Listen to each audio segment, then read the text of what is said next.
வணக்கம் மக்களே, மகிமாவின் தமிழாற்றுப்படைக்கு உங்களை அன்புடன் வரவேற்கிறேன். திரு அரங்க ராமலிங்கம் அவர்களின் திருவாசக சொற்பொழிவின் பகுதி 3 நாம் கேட்போம். வாருங்கள், வீடியோவிற்குள் செல்லலாம். உள்ளம் முருகாருக்கு கண்டம் கருகாது, ஞானம் கண்டம் பெருகாது. மற்றபடி இதெல்லாம் உங்க மனதை பக்குவப்படுத்த உங்க அமைதிக்காக பூஜை தவம் எல்லாம் செய்யலாம். எல்லா வீட்டும் செய்யலாம்.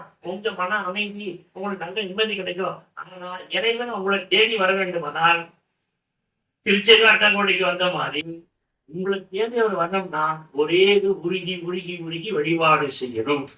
அதுதான் முடியாது. வேற யாரோ 10 மூட்டை தூக்கி போட சொல்ல நானே சொல்றேன், தூக்கி போட்டுடலாம்.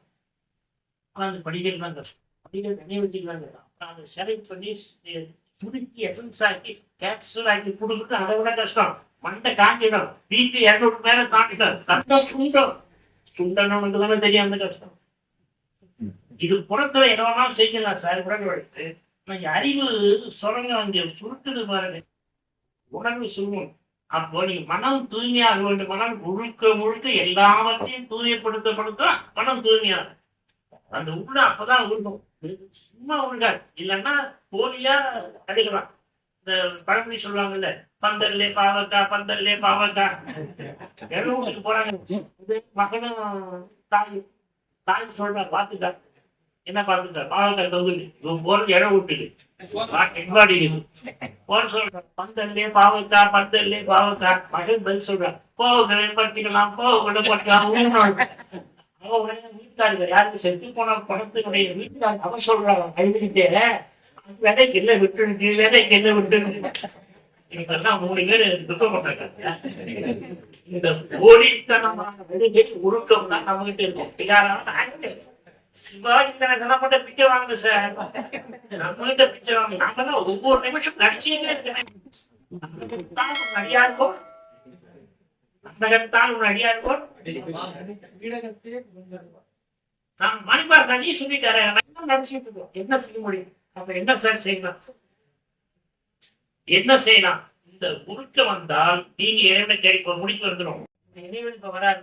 நல்லா கவனிக்க, உருக்கம் தான் ரொம்ப முக்கியம். மாணிக்கவாசனுடைய வயிற வரிகள்ல இருந்து முடிவு எடுப்போம். நம்ம முடிவு ஏன் முடிவு இல்லை, மாணிக்கவாசனுடைய திருச்சதம் முதல் 4 இருக்கு இல்லையா, அதான் பாயிரம். முதல்ல என்னாலே சிவபுராணம், அடுத்தது கீர்த்தி திருவுகள், 3வது திருவண்ட பகுதி, 4வது முப்பத்தி திருவர்கள், 5வது திருச்சேதம். இந்த 5 தான் மணி முத்து. அதுக்குள்ள பதில் கட்டு. பதில் நான் சொல்ல போறதில்லை, இதுக்குள்ள இருந்து பதில் எடுக்கணும். ஒவ்வொரு வரைக்கும் எடுக்கணும். நீங்க உருக்கி உங்களை பக்குவப்படுத்திட்டீங்கன்னா, மனம் தூய்மையாக்கினா, மனத்துக்கள் மனமது செம்மையான மந்திரம் ஜெபிக்க வேண்டாம். அடுத்து மனமது செம்மையான வாயிலை பேச வேண்டாம். 3வது மனமது செம்மையான கும்பகத்தை கட்ட வேண்டாம். 4வது மனமது செம்மையான மந்திரம் செம்மையானே. நீங்க இங்க செம்மையாக என்ன மந்திரம் சொன்னாலும் பலன் இல்லை. மந்திரம் எப்ப செம்மையாகும்? இங்க தூய்மையா இருக்கணும். நட்டக்கல்லு பேசுமோ நாதன் உள்ள நட்டக்கல்லு பேசும், உங்கள்கிட்ட பேசும். நீ இங்க நாதன் உள்ள இருக்கிறத தெரிஞ்சுக்கிட்டீங்கன்னா, உள்ள பெருங்கோழி தெரிஞ்சு, உன்னோட ஆலயம் தெரிஞ்சு, பல்லருக்கு இந்த வாய் கோபர்வாசம் தெரிஞ்சு அந்த ஞானிக்கு நட்டக்கல்லு பேசும். சும்மா எதையா பாடப்பட்டு கஷ்டப்பட இங்க செஞ்சாலும். இப்ப மாணிக்கவாசம் அந்த எல்லைக்கு வந்துட்டாரு. இப்ப மாணிக்கவாசம் கிடையாது, வராது. எங்க வராது? திருப்பெருந்தல்ல வராது. என்ன வராது? நிலந்ததன் மேல் வந்தருடி நீர்கள் காட்டி. இதெல்லாம் இறைவன் தான் பண்றாரு. ஞானமாக இந்த பாதத்தை காட்டுவதற்காக ஞானம் வரணும்னா வானத்து வந்து மின்னல்லாம் மின்னாது, இடி இடிக்காது, அசிரியர் எல்லாம் சொல்லாது. எங்களுக்கு அது நம்பிக்கை இல்லை. உங்களுக்கு உண்மையா இறைவன் உங்களை கையேற்றினா எங்க தேவையா தேவை வரணும். அவருக்கு வாய் இருக்கணும், நமக்கு காது இருக்கணும். மேஜிக்கு ஞானத்துக்கு சம்பந்தம் இருக்காது. குரலி வைத்த செப்புடி வைத்த இந்த மாய மந்திரத்தும் ஞானம் வராது. இல்லையே நீங்க ஞானம் வேணா ஒரு குரு உங்களுக்கு தேவை. திருமூலர் சொல்றாரு சார், குருவும் சிவமும் 2 என்பது அறிகிறார். குருவே சிவமாவது 6 அறிகிறார். குருவே சிவமாவது 6 அறிந்தவே குருவே சிவமாய் தேவை அடித்து வரணும். வந்தவன் உண்மை அந்த புரோஜனம் இல்லை. சும்மா இப்படி எல்லாம் படம் காட்டக்கூடாது. படவே அங்க ஒருத்தர் பக்கத்துல வந்துருக்கான், அவன் சீடன் ஆலோசனை. குரு என்ன சொல்றாருன்னா, இவன் விளக்கம் சொல்றேன், நீ சொல்லாத, அவர் என்ன சொல்றாரு, அவருக்கு என்ன இருக்கீங்க, விஷயம் என்ன இருக்கு அவருக்கு. அத குருன்னா அவங்க வாய் இருக்கணும், வாய் மூலமா அவர் எடுத்து சொல்லணும், சீடன் காது இருக்கணும். அதனால ஞானத்துக்கு வெளியில சொல்ல முடியல. ஞானம் அப்படித்தாங்க. ஞானி காது முழு சேவலுக்கு ஞானம் பெற முடியாது. முழுசா பார்வை இல்லாத ஞானம் பெறும். இது ஞானம் அப்படித்தான். என்ன இங்க உட்கார்ந்து குருவிட கேட்கணும், குரு உங்களுக்கு சொல்லணும். இப்ப இறைவன் என்ன வராது பெருந்துள்ள நீரி கடன்கள் காட்டி நாயின் கடையா கிடந்த அடியேற்கும் சிவராமமா. அடுத்து சொல்றேன், புவனியில் கண்ணாயானும் கண்டேன் காண்க. சும்மா இல்லை, மேஜிக் இல்லை, வந்தது யாருன்னு பாக்குறேன், என்னால பாக்குறேன் பிரத்யட்சமா. நீங்க என்ன எப்படி மேலே பார்த்தீங்களோ நான் உங்களை பாக்குற மாதிரி அந்த தெய்வம் ஒரு குருவுடன் வாங்கி வந்தது நீங்க பார்க்கணும்.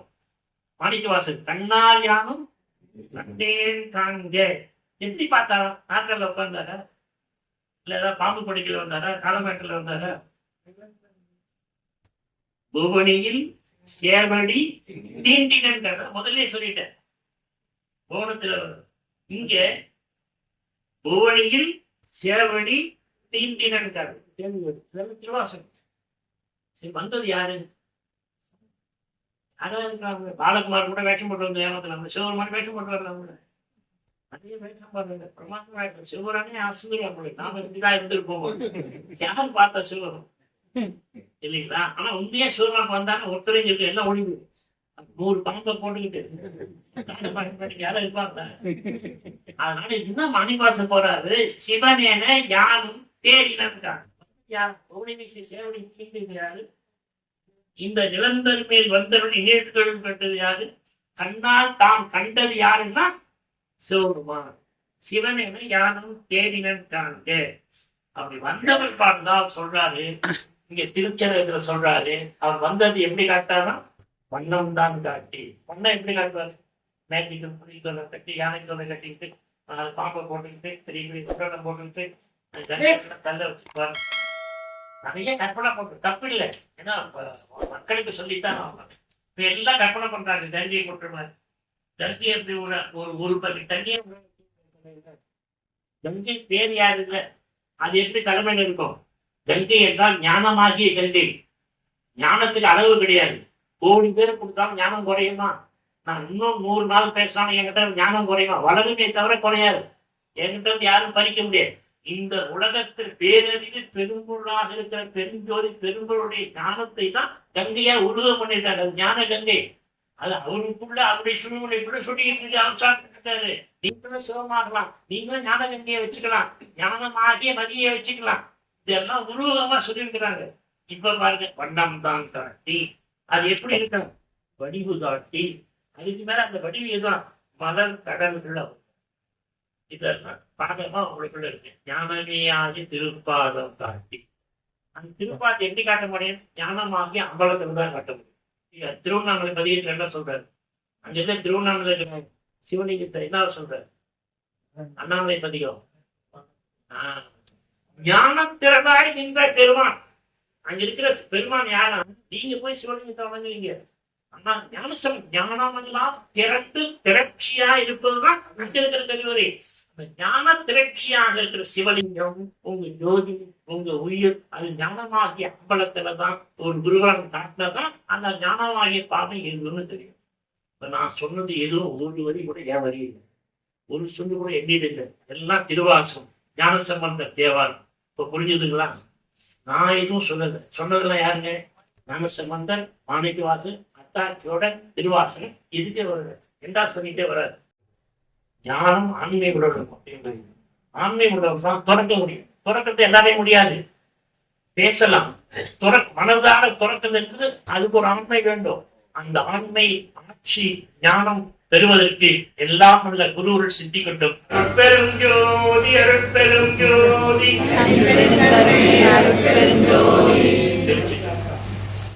என்ன மக்களே, இந்த வீடியோ உங்களுக்கு பிடிச்சிருக்கோன்னு நினைக்கிறேன். பிடிச்சிருந்தா லைக் ஷேர் பண்ணுங்கள். நம்ம சேனலை சப்ஸ்கிரைப் பண்ணலன்னா சப்ஸ்கிரைப் பண்ணிக்கோங்க. அப்படியே பக்கத்தில் இருக்கிற பெல் ஐக்கானையும் அழுத்திடுங்க. வீடியோவை முழுமையாய் பார்த்த அனைவருக்கும் நன்றி. வணக்கம்.